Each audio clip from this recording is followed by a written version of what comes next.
And when I say everybody made the Georgian pattern, I mean everybody.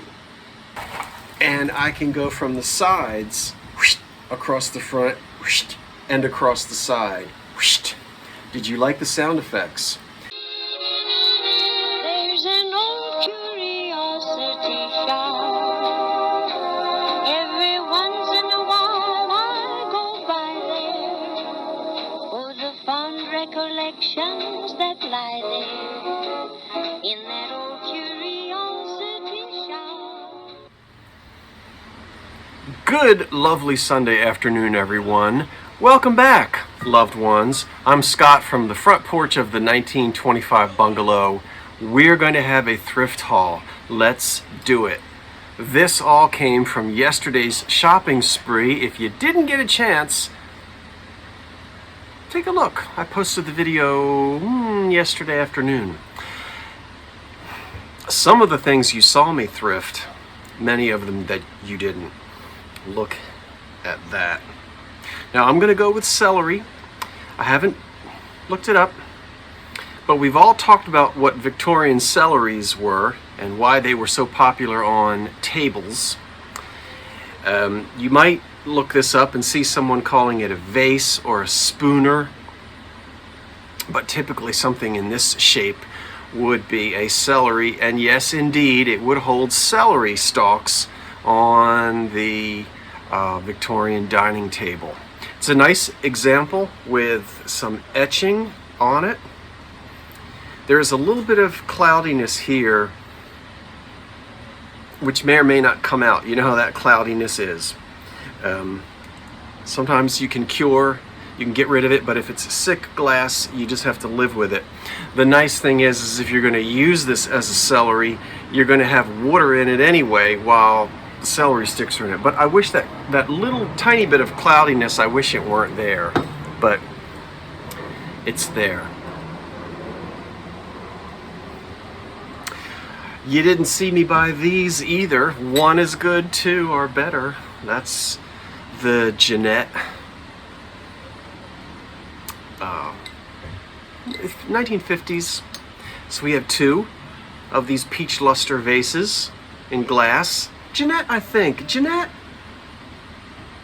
Anchor Hocking, Jeanette? I don't remember. It doesn't matter. I'll look them up before I sell them. Now, definitely Old Hazel. Come here to me. I have 6 of these in white platinite. No, 6? Yes, 6. And these are the cute little, I think my neighbor is having something. There's a lot of activity across the street. These are for children. These were the little rats. What did they call those sets?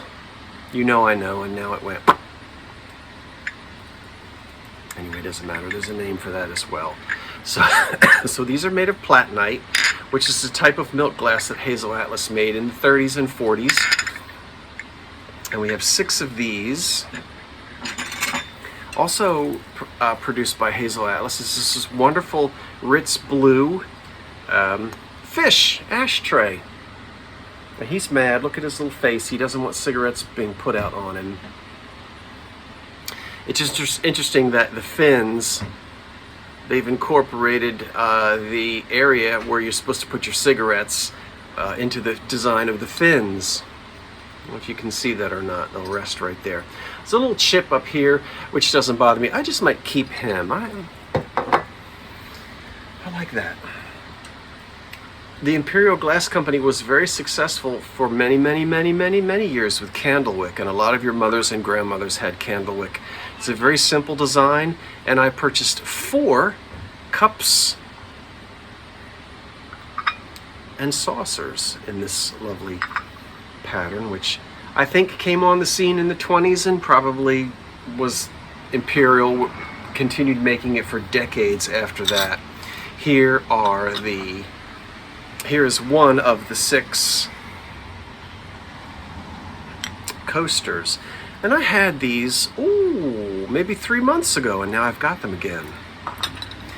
I just liked these very much. They say Norway on the back. Sometimes it's hard to tell how old this EPNS or silver plate is, but these were 50 cents. Why not? Now, these I haven't even looked up yet in any one of my elegant books, but this is elegant glass, and it's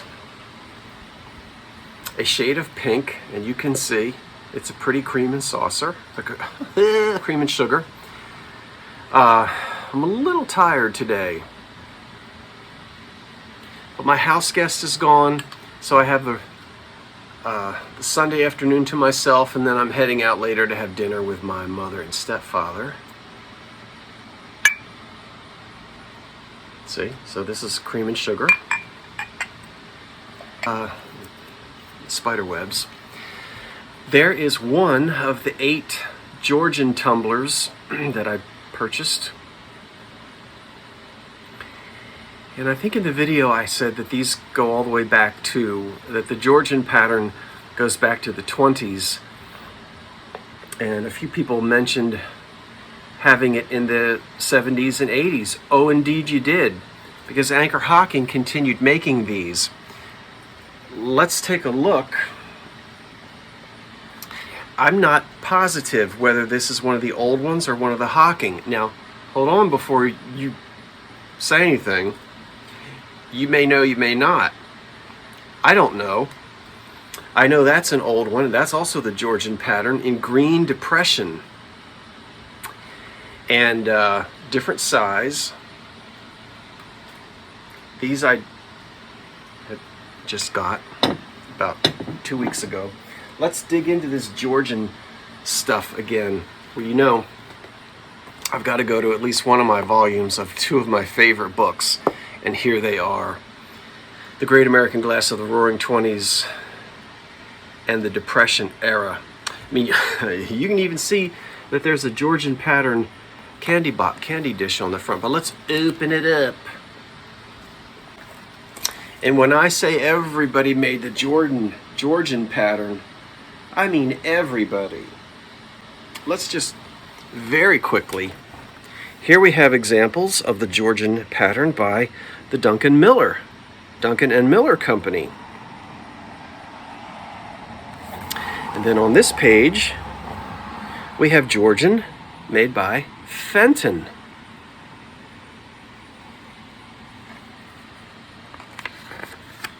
And we'll turn the page.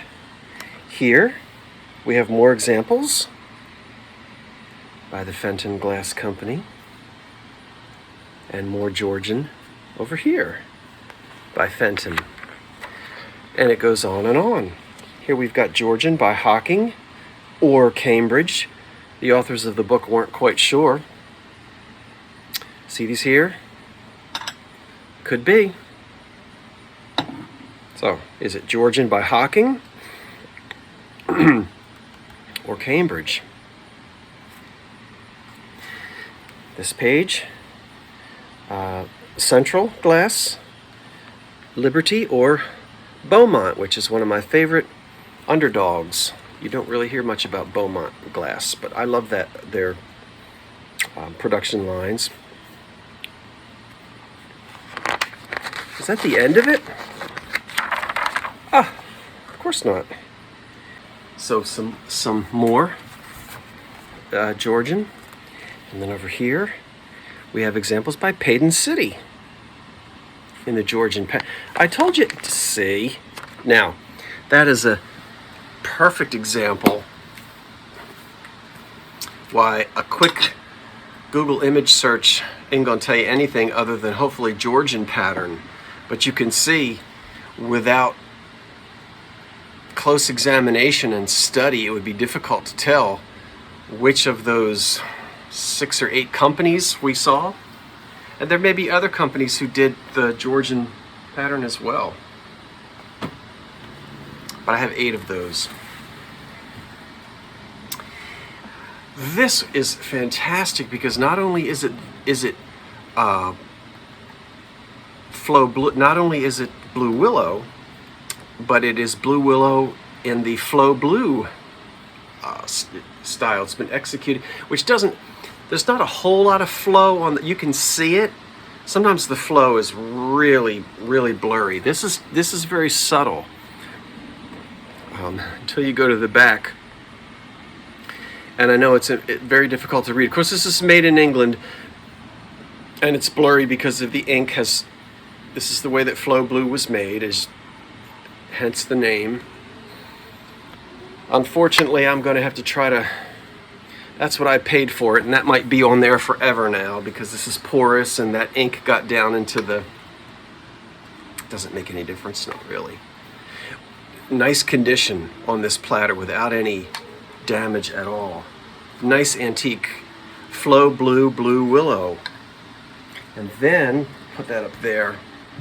Then you saw the boxes. There's the little humidor, about 100 years old. And then this jewelry box, dresser box, which you saw yesterday as well.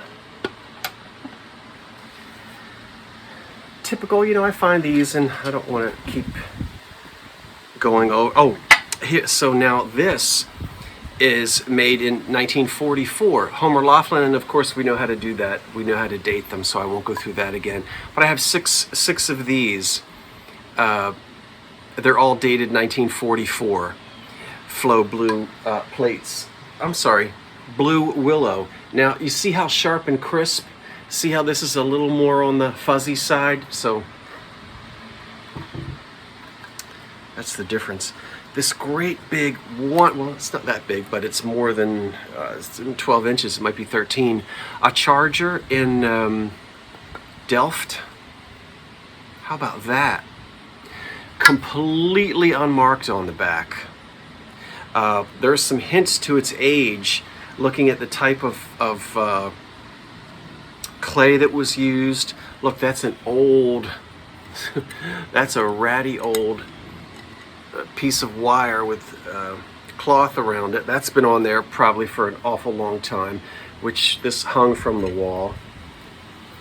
And remember, just because something is unmarked, that doesn't mean it isn't any good, or that it isn't old, because remember, prior to 1891, things could come into this country with no marks on it at all.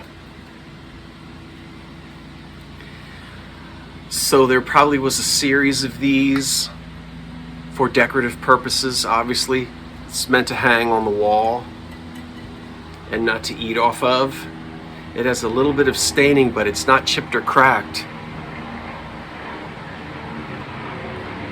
There they go. We'll wait until they pass over.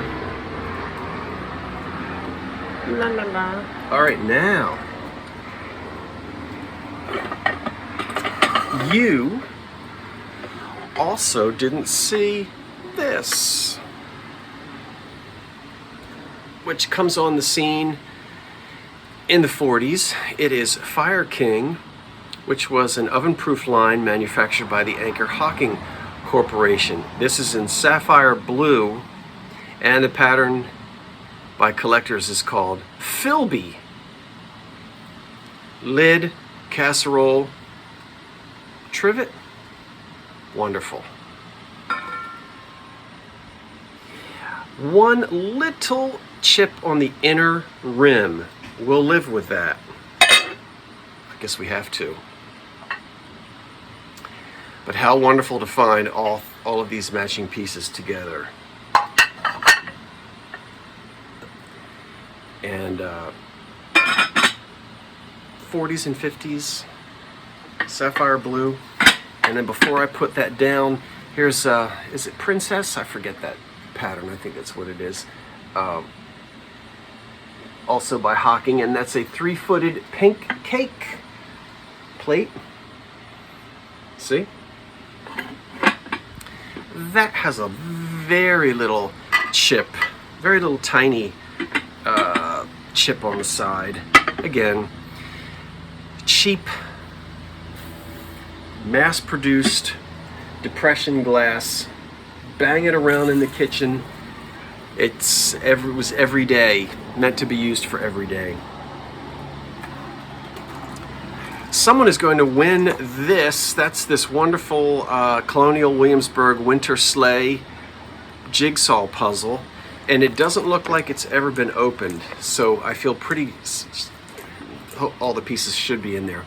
We'll give this to somebody as a prize so that when you have long, cold winter nights, you can sit at your table and do a puzzle, which I enjoy sometimes. You know, I found one and then two, and so I put two strings together of this wonderful 1960s, 50s, 60s era plastic porch lights. You know, the kind that would be at the campground in the summertime all around the trailer or in the camper, where they'd be out on your, my grandparents had them out on their porch, and I've got them strung all the way across the front of my porch, and I love to sit out here at night and turn them on. Well, I only have enough to go across the entire front of the porch. Now I can add a third string of them, and I can go from the sides across the front and across the side. Did you like the sound effects? And these are the ones that you could have you know, these are the old-timey, wait a minute, these aren't new. Let's get, I thought I just saw, sometimes there's a date on this little guy right here. Sometimes there's a date, but I would say not usually. Let's see, maybe we'll get lucky.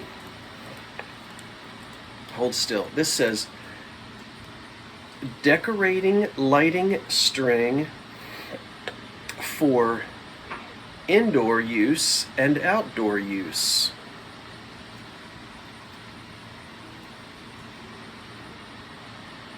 Yeah, no date on this one, but these are definitely, you remember these things. And so this goes back really the 60s and the 70s, even the 50s. So what luck to find another string of them. This, I'm going to keep it and just use it as a decorative. Oh heck, I might even use it. I could really whip up a whole bunch of ginger snaps in that. That's an old bowl, probably American made in Depression era in pottery. It's all stained, it's crazed, it's not chipped, but it's got a crack here on this side, which you can see right there. Whoopie fizz. It's a huge bowl. It's fantastic. And it's in those wonderful cream and green colors, but the cream on this has turned sort of dirty cream because of all of the staining, but I think it looks great to use it as display or even put a mum in it. Look at this, which weighs 10 pounds and is as sharp as it could be. I almost thought I just cut myself picking it up. Ouch, that really hurt. American Brilliant cut glass. You're simply going to have to accept the fact that if you collect this American Brilliant cut, unless you have very deep pockets, you're going to find flea bites around the top. It's just going to happen, because how does it last all that, you know, for 140 years without? But this is a beautiful piece. I'll look carefully to see. Sometimes occasionally I'll find a piece that's signed Libby or Fry, and but you really have to study them sometimes, and most of it's not signed, but you'll find one every now and then. So the difference between American Brilliant Cut and EAPG is that this has quite a bit of lead in it, hence the weight, the clarity, the brilliance, and the skill of the craftsman who sat there and cut all of these facets in this on a wheel, sat and cut this. rather than being pressed in a mold. I hope the light is picking it up. It's really nice. Oh dear. Where can I? Oh, no, no, no. You can't put it down there. I'm glad I looked. Look. I have, ouch, 4 of these, of which I've never seen before. The only thing I can guess is that they were liners, underplates, for probably cream soups or little sherbets. There were 5 of them.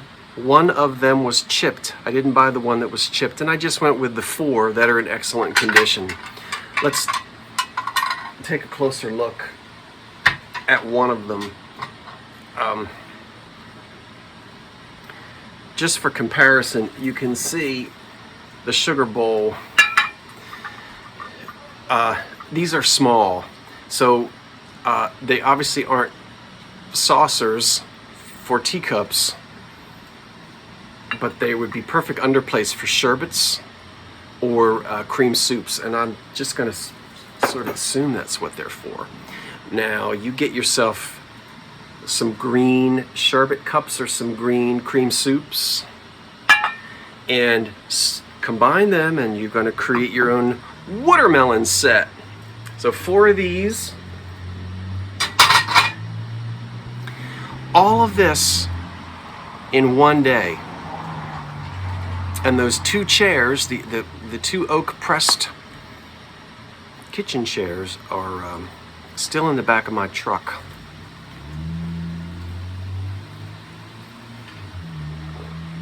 I got to get them out of there. Now hold on. Westmoreland, maybe. I'm not certain. It's a hobnail pattern, like an English hobnail pattern, and yet the ruby is flashed on to this. Pretty. So a center bowl there, console bowl, and then isn't it funny that in the 100 miles away in another thrift shop there was one individual little tiny berry bowl that matched this. I didn't buy it because I thought, well, what am I going to do with one? But we'll sell this, and that would be pretty at Christmas time. Fancy. Yeah? All right, so we did all of that, all of that, all of that, all of that, all of that. 2 more things to go, and we're going to wrap it up. I love this lamp, and I think I'll do a video on how I finish working on it, or start working on it. Get up here. These types of lamps, either ginger jar or in the style of Asian jars, were you see these in all of the furniture advertisements of the 1920s and 30s. It was a very popular style of lamp. And that's what this is. And somebody rewired it at some point in probably after the war. Even look at that plug. That's a sort of 1940s era plug put on a lamp that was probably made in the 1920s, and you can see. And so what I'm going to do now, it's unmarked on the bottom unless I do some digging and find, when I take this plate off, there might be a name underneath, but we'll let you see. I'm going to be able to restore this guy, and I will put on a wonderful old gold silk braided cord like they had in the 20s. We'll get rid of this socket replacement mess up here and take it back to its glory. And maybe I'll do a video on how I do that. The shade that I have that would look nice on this, I'm using on another lamp, and I don't want to take it off of that lamp. So right now I don't have a shade for that. The final thing, and the favorite thing for me to have found, was this piece right here. Simply because when you think about table settings, right, and people going out and purchasing, well, you've got to have plates and cups and saucers. You have to start with that or you can't serve your dinner on anything. Then you're going to need some tumblers. Then you might get some serving bowls, right? Some platters. Maybe you'll get some cream soups and some sherbets. Then you'll get other size plates. A cream and a sugar. If you've really got money to spend, you're going to start getting some of those other pieces that aren't necessary. And a little syrup jug like this, made by, that's right, this is Fostoria glass. And this is going to date from about 1928 to about 1935. I couldn't believe it when I saw it on that table with all of that Christmas stuff that looked like a Christmas flea market, and this is sitting there. That's exactly how I found it. Look at the lid. I always remind you when you see that duck bill, we're talking about syrup. Now if this was much larger, it would be for batter. And this is the matching underplate. That's not some random saucer that someone put together. This fits perfectly. And the pattern is the same. See the little bloop, bloop, bloop on the edge? We have that mimicked here on the handle, not as easy to see. And also on the handle on the lid, as you can see there. There's not a chip anywhere on this.